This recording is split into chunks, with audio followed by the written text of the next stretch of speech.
Becoming an illustrator, making a living with art, there are certain objections that make us hesitate to get started. I've experienced them and I've heard other artists talk about them. So here are 5 things which you think you need but which are actually absolutely unnecessary to start your career in illustration. Hopefully it will give you the kick you need to dare and just go for it. So from art to business every Tuesday at 6 p.m, here we go!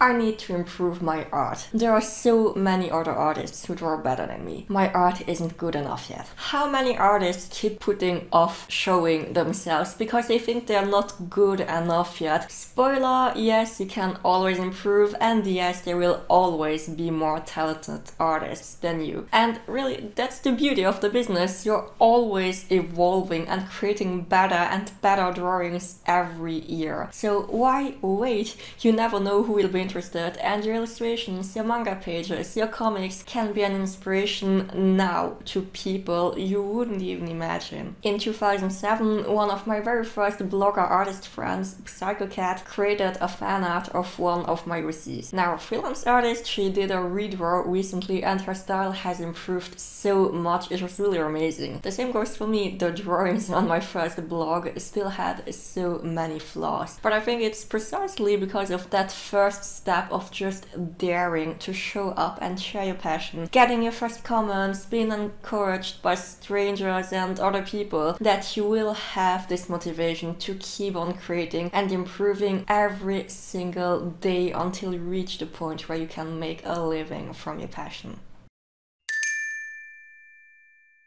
At manga conventions and Artist Alley, there are like so many great booths with walls decorated with illustrations, tables with decorations, plants, lights that look so amazing from afar, and you might be tempted to think, oh my gosh, how am I going to compete with that? Well, you don't have to compete with that. These booths are usually held by seasoned artists who have been doing this for years. But do you seriously think that their booths were this elaborate in the beginning?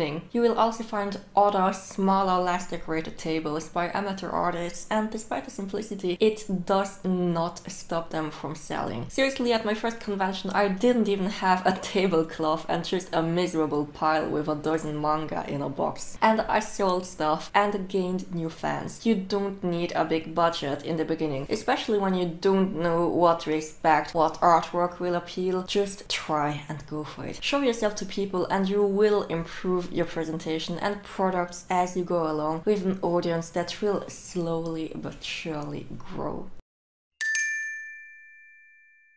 A while ago on Instagram, someone asked me, do you think I can open an online shop even if I don't have a big following yet? The same goes for opening a Patreon, offering art commissions, and everything else. You do not need a ton of followers to start something. Now, you may not make any big sales in the beginning, but we all start small. It may take several months before you even sell your first commission, your first art print, and then there will be a second and a third, and you will build up your following little by little. I also invite you to watch my video on social media for artists if you haven't yet. Honestly, there are really so many artists with thousands of likes who don't make a living from it, as well as other artists with very few followers who make a decent living with art. Again, be daring, just put your offers out there and you'll see who is interested. Really, what do you lose if nobody buys right now? A little time in the worst case. What do you gain if it works? First customers, money, recognition, and motivation to continue and create more. So isn't that worth at least trying?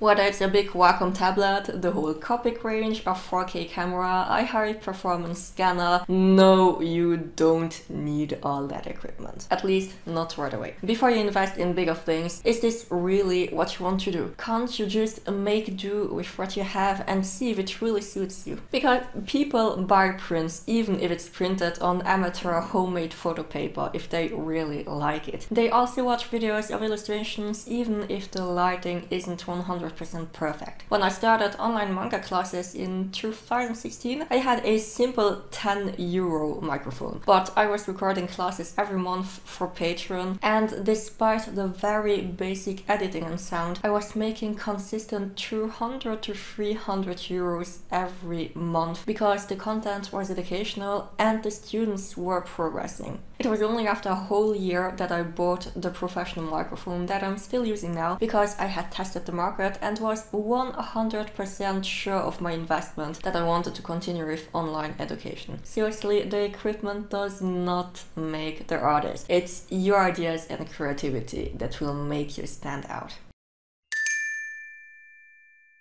The artist studio, a super creative space that gets you in the mood, where you have so much space to create, has long been a big goal of mine because I thought that I would not be taken seriously as a professional working from my parents' home. But is it really necessary? Again, no. To get started and sell your illustrations, you just need a table, some drawing supplies, and a computer with internet. Maybe a shelf to store your products, but nothing more. Whether it's in your bedroom, in your kitchen, or even from your bed, you can absolutely grow your audience, create your projects, and make a living with art without a studio. For years, I actually hosted my real-life manga classes in my parents' kitchen with my poodle jumping on the students as soon as they rang the bell. I also ran and built my whole business from that little table in the corner of my room with the bed a half a meter behind me. I even had photo shootings and interviews in that little cramped corner. And you know what? No one ever said anything because people know it's not easy to get started. We can't all afford to rent a studio, and in the end, what your audience is interested in is just seeing your newest work. Whether you create in your bedroom or a luxury villa, really, who cares? Your creativity is really not limited to the four walls surrounding you. Anyways, these objections come up a lot when I talk to aspiring artists, and honestly, if they go through your head too, you're totally getting in your own way instead of just going for it. The keys to success will be your creativity, your passion, and your perseverance. These are really the only things you'll need to get started, because when you love what you do, when people feel your passion, your desire to progress, it's contagious. They will want to encourage you, to support you, and this is how you will slowly but surely make a name for yourself. On that note, I also did a video a few months ago with 10 tips to get started in illustration, monetize, and get your first clients within 6 months. That's how I started and how I'd do it all over again if I had to start again.